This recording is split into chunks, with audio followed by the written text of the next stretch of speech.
حالت کیا ہے، فلسطین کی حالت کیا ہے۔ آج میرا حوصلہ بڑا بلند ہوا دو باتوں سے۔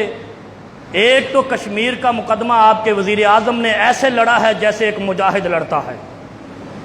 دوسرا، آج اس نے جو یہ بیان دیا ہے کہ فلسطین کا فیصلہ ہونے تک اسرائیل کو تسلیم نہیں کریں گے، اسرائیل کو تسلیم نہیں کریں گے جب تک فلسطین کا فیصلہ نہیں ہوگا۔ تو دھرنے والوں سے کہتا ہوں کہ آپ تو عمران خان کا ماتھا چومو، جس نے اتنی بڑی، تم نے پورا سال یہودیوں کا ایجنٹ کہا، اس نے مسلمانوں کو رلا دیا ہے، ایسی تقریریں کی ہے، ان سارے مسلمانوں کو مل کر عمران خان کا استقبال کرنا چاہیے۔ آج تاریخ میں نے دیکھا ہے کوئی مسلم لیڈر اس طریقے سے امت کا مقدمہ نہیں لڑ سکا جس طریقے سے آپ کے لیڈر نے لڑا ہے۔ اور میں کہتا ہوں یہ امت کے لیے عطیہ ہے۔ ہم سعودیہ کو دیکھتے رہے، ایران کو دیکھتے رہے، ترکی کو دیکھتے رہے، شام کو دیکھتے رہے، ہم نے دنیا کی طرف دیکھا، کوئی امت کی آواز اٹھائے۔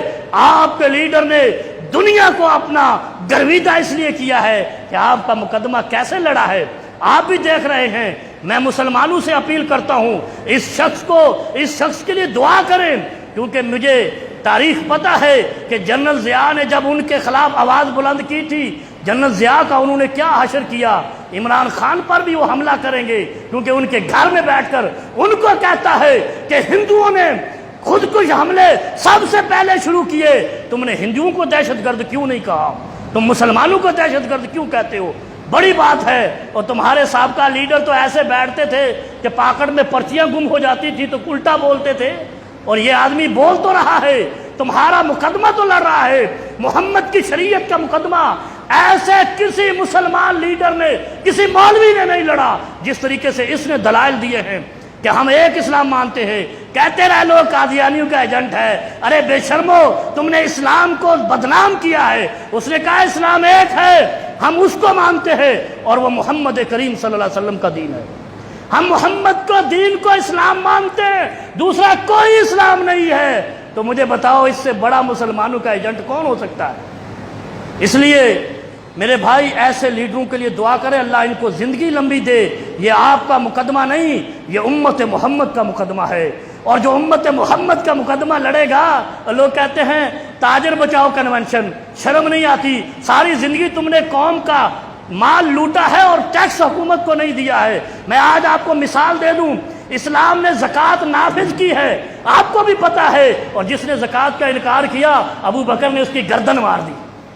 ابو بکر صدیق، حسین کے امام نے، علی کے امام نے زکوٰۃ کے منکروں کی گردنیں اڑائی ہے۔ مجھے بتاؤ تمہاری ریاست نے ٹیکس لگایا ہے، اور جو ٹیکس نہیں دے تمہاری ریاست کو حق ہے، اسلام کو حق ہے کہ وہ زکوٰۃ کے منکر کی گردن اڑائے، تمہاری ریاست کو بھی حق ہے جو ریاست کا حصہ نہ دے اس کی بھی گردن اڑائی جائے۔ یہ کہتے ہیں ٹیکس بچاؤ، وہ ٹیکس تمہارا اخلاقی، قانونی، ریاستی حق ہے۔ اسلام کا حق زکوٰۃ تھا، نہ دینے والے کو قتل کیا گیا۔